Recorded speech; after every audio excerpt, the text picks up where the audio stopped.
Uchun endi bemorimizni analizga jo'natishimiz kerak. Qon, sidu, biokimiya analizlarini topshirish kerak. Plus analiz tugmasi orqali bemorimizni mana bu yerda yozilgan hamma analizlarga mana jo'natishimiz mumkin. Misol uchun tahlillar.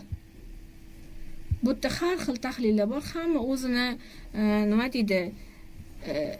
Imkoniyati darajasida klinik laboratoriya bor, joylar bor, boshqa joylar bor. O'sha joyga qarab turib ishxonada tekshiriladigan analizlar bo'yicha, laboratoriya bo'yicha mana shu belgilangan tahlillarni belgilaymiz.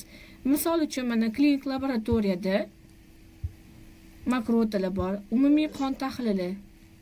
Xohlaganimizda gemoglobin misol uchun bizga kerak. Gemoglobin tanlaymiz.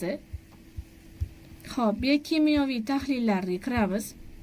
Biokimyoviy tahlillarda bizga misol uchun mana xolesterinni belgilashimiz mumkin, kalsiyni, glyukoza.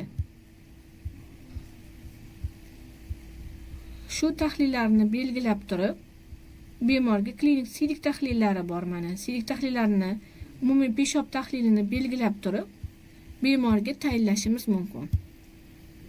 Bo'ldi. Bu tahlillar bemorga tayinlandi. Buni qayerdan ko'rish mumkin?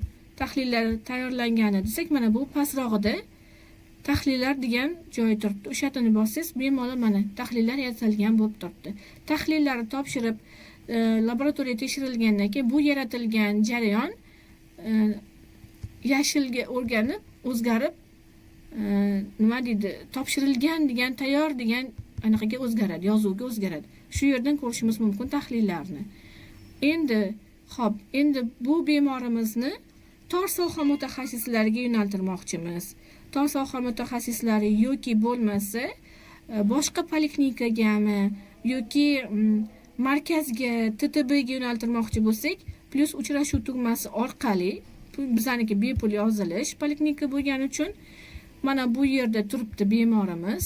Misol uchun tor soha mutaxassislariga yo'naltirmoqchi bo'lsak, mana bu yerdan tor soha mutaxassisini tanlaymiz. O'zimizni shu poliklinikadagi tor soha mutaxassisi yo poliklinikada imенно shu tor soha mutaxassisi yo deydigan bo'lsak, mana bu muassasa degan joydan mana shu yerdan mana bu yerda hozir faqat Uzinfocom turibdi.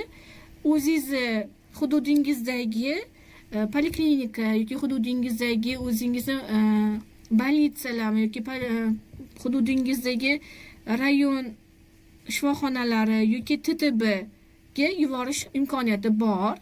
Buning uchun faqat mana shu tugma orqali belgilaymiz. Bu yerdan xodimni belgilaymiz. Xodimni ish vaqtini belgilaymiz. Mana bugun misol uchun balkim kasalliklar bugun bormas, balkim ertaga yoki ininga borishi mumkin. Ertaga boradigan bo'lsa, ertangi chisloni belgilab, qabul joyi qabulxonada. Bo'sh vaqti bo'lsa, bilasizlar, qanaqa ko'rinishda bo'ladi. Bo'sh vaqti soat 8 ga bor ekan. 8 ga yozib qo'yib, qabul qo'shish qilamiz. Bu boshqa TTBga yoki boshqa poliklinikaga yoki boshqa joyga yuborish joyini ko'rsatdim. O'zimizda bo'ladigan bo'lsa, o'zimizniki mana shunda turgan bo'ladi. Xodimimizni topamiz mana kasalxonada bugungi chislo bo'sh vaqti misol uchun bu bo'lsa, buni belgilab bo'ldi, tor soha mutaxassisiga yo'naltirib qo'ydik. Yana bu bemor bilan yana nimani ko'rishimiz mumkin? Bu bemor